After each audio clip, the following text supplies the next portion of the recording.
Welcome back, it's Andy from gymnutrition.co.uk with another video on Ostarine. So I'm going to do another SARMs video on Ostarine. So let's dive straight in, but rewind. Before I start, just want to say this video is for entertainment purposes only and slight bit of educational with my little twist on it. I'm not advocating the use of SARMs, not really condemning it either. This is what's I say. Take it or leave it. But anyway, this is my little take on Ostarine. So what is Ostarine? Ostarine is a SARM. SARM stands for Selective Androgen Receptor Modulator. If you don't know what that means, Google it. So with all SARMs are research chemicals. They're not fit for human consumption, they are for research. So if you've got a little lab rat, then maybe you can give him a little bit of it. So they're basically drugs. They're not vitamins, they're not herbal, blah blah blah blah blah. They are drugs. Legal in some countries, illegal in other countries. Do your research, don't break the law. So, Ostarine, is it banned in sport? So if you was a drug tested athlete, then the answer to that is yes. If you're not a drug tested athlete, then the answer to that is no. So it was basically, I'm reading off my notes here, little scribbly notes. It was developed for muscle wasting diseases. So drug companies come onto an idea, let's try and make a drug that reduces muscle wasting diseases. So you have to go through loads of hoops and red tape and everything else to get these drugs approved. So they have had some clinical trials on Ostarine with favourable results, but for whatever reason, I don't know, I'm not a doctor, it didn't pass the end human trials. So these are classed as research chemicals, yeah? So is it anabolic? Yes, it is. What is anabolic? Anabolic refers to growth, muscle growth. That's the bit, if you're into your sports, that's the bit that anabolic muscle growth, we like that. So yes, it's anabolic. Is it as anabolic as steroids? No, it's not as strong as a steroid, but it is certainly anabolic. When I took this, fraudulent slip, when I took this, I seen quite a good increase in muscle size, muscle definition, muscle hardness and strength as well. And my joints were surprisingly, considering I'm old, surprisingly okay. Because normally what happens, if I take something that increases the size and strength, then elbows, shoulders, they're the first thing that gives out. So I didn't find any joint problems with it at all. How anabolic is it? I don't know, how long's a bit of string? If you was to compare it to, say, a steroid, if you know about steroids, if you're taking steroids, it's like taking a weak bit of Anavar, probably, maybe. So condition-wise, if you are lean, when I first took it, I was reasonably lean, not contest condition, as I said on loads of other videos, but for an old bastard like myself, I was pretty lean. So when I took Ostarine, I noticed a hardening everywhere. So everything like tightened up and looked harder and looked fuller, and I'd say slightly bigger, slightly stronger. How much weight did I put on? Not loads, 4 or 5 pounds. When you think 4 or 5 pounds, that's a bit of shit, and it's hardly worth taking. But if you look at it like 4 or 5 pounds, how long will that take you to put 4 or 5 pounds of muscle on naturally? It's going to take you, unless you're a beginner, but someone my age who's been training on and off over 30 years, 4 or 5 pounds of muscle, it's not likely to happen ever for me. So I was very pleased with it. Androgenic refers to the bad side, if you like. So the male characteristics, the bald head, the deepening in the voice, the facial hair, the hairy arms, hairy back, etc., etc.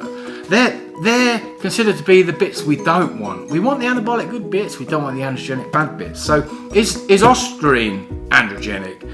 Well, very, very, very slightly. So I would say personally, with me speaking, I didn't see any androgenic effects.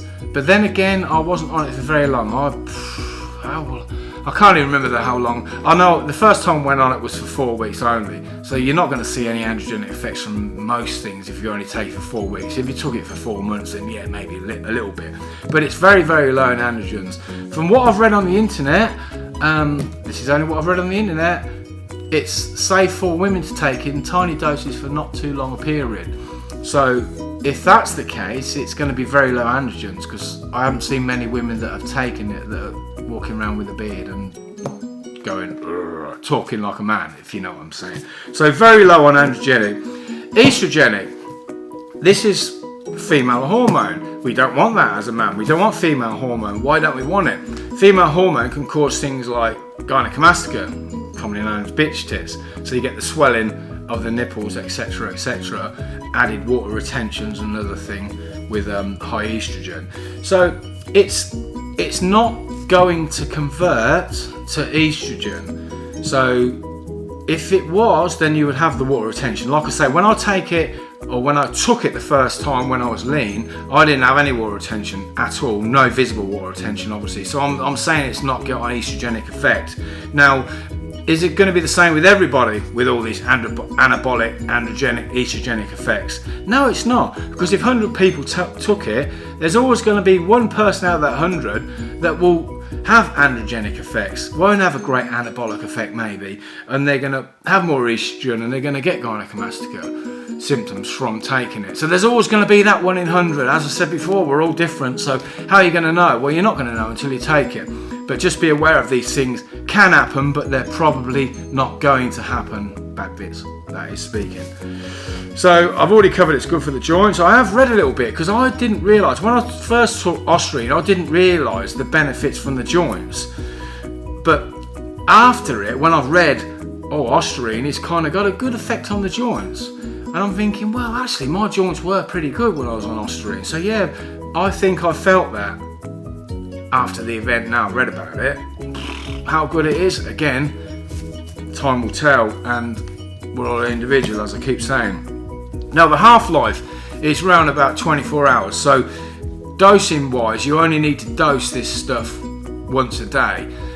If it's like a split dose, like half dose capsule, then I personally would still have one morning, one evening, because I kind of, that's in my regime. I'll have things in the morning, things in the evening, so it's just easier and I prefer it. But in reality, you only need to dose it once a day. Now, as far as the gains go, again, everybody's different. Me personally, like I said, I put about 4 pounds on, which I was very, very happy with. Some people will put a little bit more on, some people will put a little bit less on. Are you likely to put a stone on? I'll put a stone on with Ostarine. No, you won't put a stone on with Ostarine. You might do with LGD, or you might do with Rad 140 combined with an MK677, etc., etc. But with Ostarine, it's very, very subtle.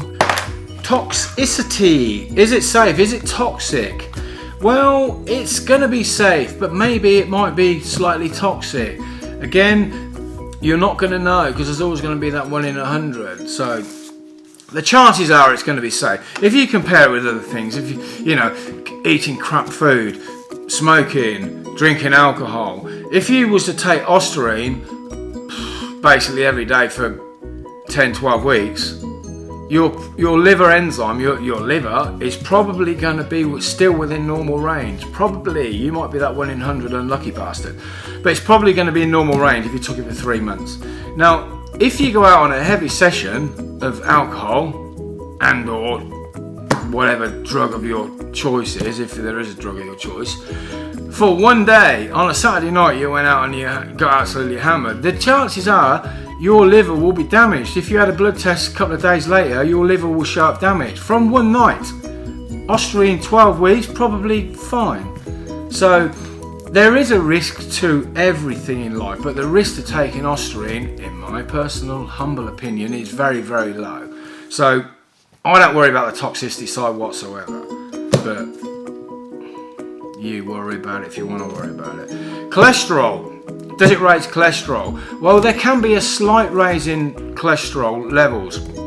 So you've got the good cholesterol and the bad cholesterol, the HDL, LDL. So you might have a little skewing of the ratios on that. But again, it's individual. So how much? The only way you're going to really know on everything I'm going through is to have a blood test before, blood test after, and then you can have a look at the results. So that's the only way. That's the only way you're going to know, by doing a blood test. Me personally, I keep saying me personally, but me personally, cholesterol. My cholesterol is always slightly high, so that's always a little bit of an issue with it. Whatever I take or choose to take, then I'm always slightly concerned about cholesterol. when I last done Ostarine, my cholesterol didn't change at all because I had a blood test and it didn't change at all. So me personally, fine. I'm saying it again. So the only way you're going to tell is with a blood test. Testosterone suppression, does it suppress testosterone? Well, maybe a little bit. This is going to be the same shit with every single thing I'm going through. Maybe a little bit, probably not. 1 in 100, yes it will. The other 99, nah, I wouldn't worry about it. But testosterone suppression, let's just touch on this a little bit more before I clear off.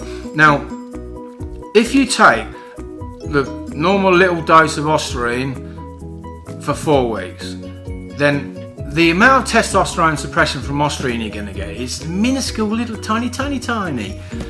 For 4 weeks, you're not even going to give your body time to suppress, or the Ostarine time to suppress the testosterone levels in your body. Now, if you were to take it for a whole year without a break, then yes, the chances are that tiny little bit of suppression every month for a year is going to build up to a reasonable amount of suppression over them 12 months. But let's face it, in reality, you're not going to take, unless you're some sort of idiot, you're not going to take Ostarine or anything for a whole year without a break. You're going to take it for 4 weeks, 8 weeks, maybe 12. If you take it for 12 weeks, there's going to be more suppression than if you take it for 4 weeks. So that brings me on to the PCT. Should you take a PCT when you take Ostarine? Again, in my opinion only, 4 weeks, nah, don't even bother. 8 weeks, yeah, maybe. If you want to be cautious, you want to be safe and cover every eventuality, then yeah, stick in a test booster.